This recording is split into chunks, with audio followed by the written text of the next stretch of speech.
எவளே உனது இருவிழி முன் பழரச குவளையில் விழுந்த எறும்பின் நிலை எனது நிலை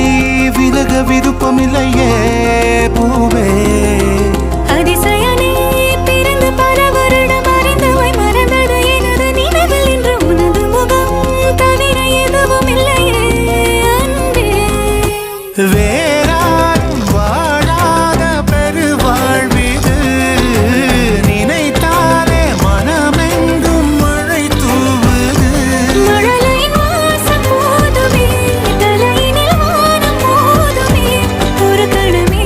உன்னை பிரிந்தால் உயிர் மலர் காய்ந்து போகுமே நீதானே